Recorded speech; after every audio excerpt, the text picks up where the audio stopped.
Hey everyone, thanks for clicking in. Wanted to do a video today about negotiation. After my introduction video, this will be my first video with some real useful content, I hope. And after the introduction, I had a few questions, comments, things that they asked me to do videos on. Some about getting started, how to become a carrier. Of course, negotiation was a part of it, dispatching, those types of things.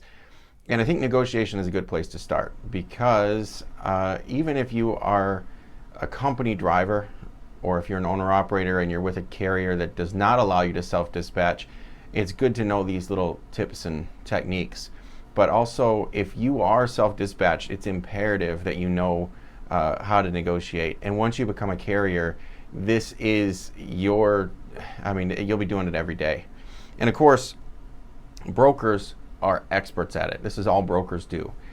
So as a broker, and to prep for this video, I did a few searches on some negotiation techniques in freight and trucking and so forth. And the majority of what came up was brokers talking about it and brokers learning how to negotiate better. Not a lot for truck drivers. I couldn't believe that actually. So from the driver side, the carrier side, I think it's even more important. And the fact that the brokers have that many videos out is really a telling thing because brokers are practicing this. Brokers are trying to get better at this, and not a lot of carriers put a lot of thought into it. So this is probably one of the most important videos to get out here for carriers. And I'll be doing a series of these because there is a lot to negotiation. And right now I'm just going to touch on the very outline, the aspects of what negotiation is and why you need to know how to do it.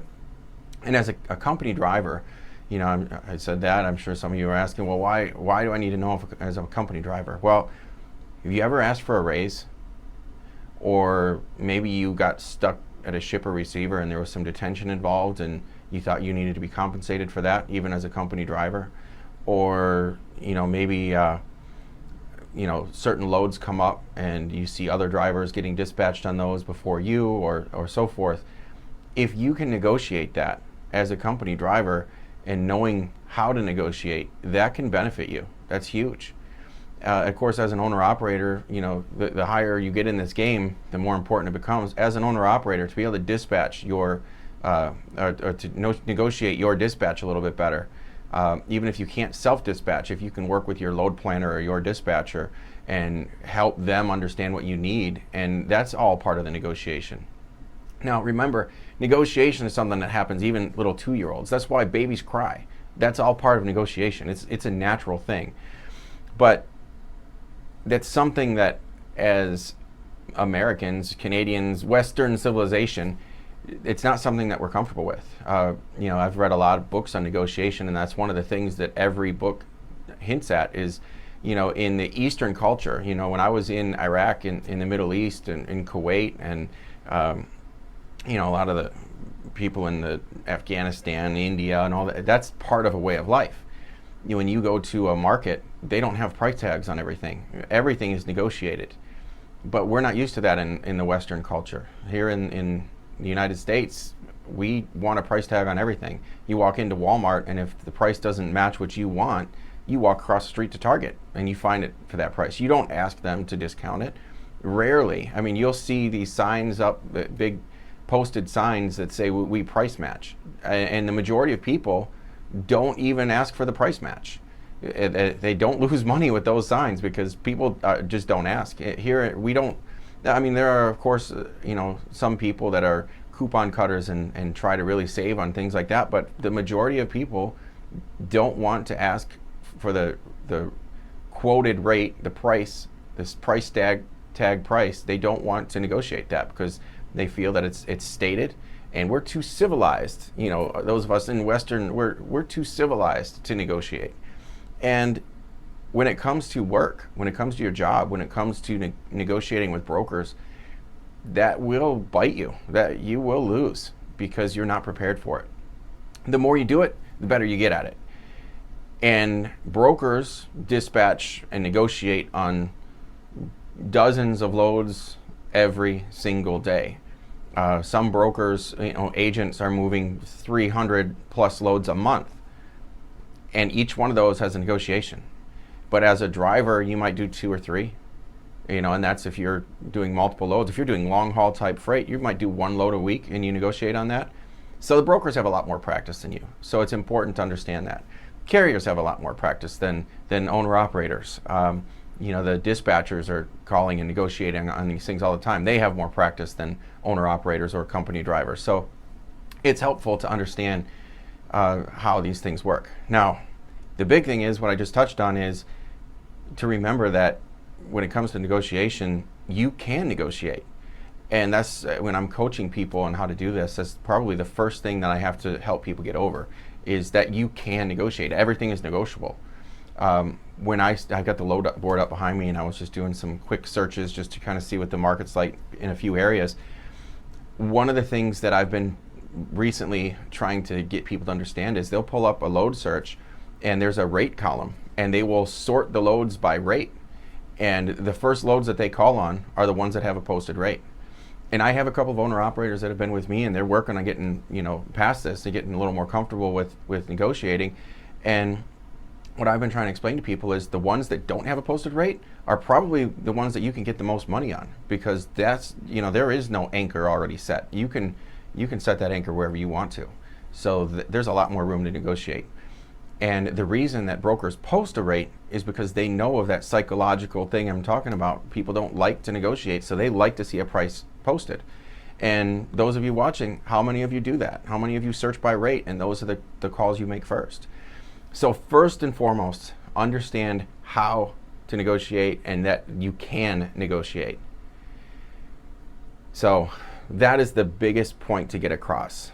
And, there are thousands of tips, tricks, and techniques. I will go over some of those and I'll try to make separate videos for each one.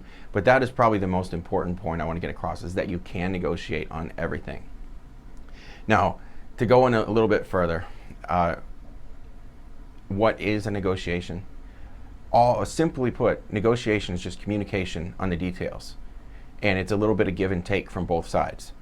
Don't confuse negotiation with haggling. Haggling is somebody puts out a price and you go back and forth over a dollar amount. That's not negotiation. I can program 2 computers. One says $1,000, one says $2,000, and they'll go back and forth, 1,001, 1999, 1,002, 1998, and they'll keep going back and forth until they meet in the middle. That's not negotiation, that's haggling. And that's what a lot of people do. The broker will throw out a rate, and I hear this, when I start working with people on negotiation, they'll call on a load. The first thing that comes out, of the carrier's mouth, of course, the broker will say, well, it's going from point A to point B. The first thing carrier says is, how much does it pay? That's all they care about. They're not getting the details. So there's nothing to negotiate on, first of all. And then they'll throw out a rate, $1,000. Well, if they don't have my first point, they say $1,000, click, hang up, they're done. Remember, everything is negotiable. So that's the first mistake, is people don't try to negotiate. They just hang up. The second mistake is they'll just get a rate, they don't get the details, and they don't try to negotiate on the details. They then try to negotiate on the money. So they don't have any details. The broker will throw out $1,000, and they'll come back, well, I need $1,500, and then they go back to that haggling I was talking about. There's no give and take on the details. It's just about the money, just haggling over money. There's tricks, tips, techniques to haggling as well, but negotiation really has to come first. So get the details of the load.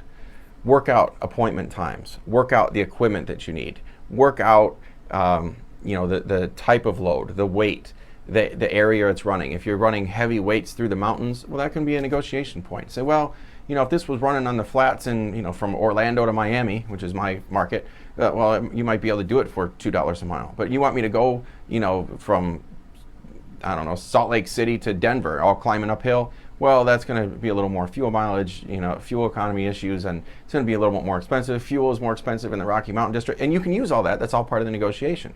So now you have some leverage there.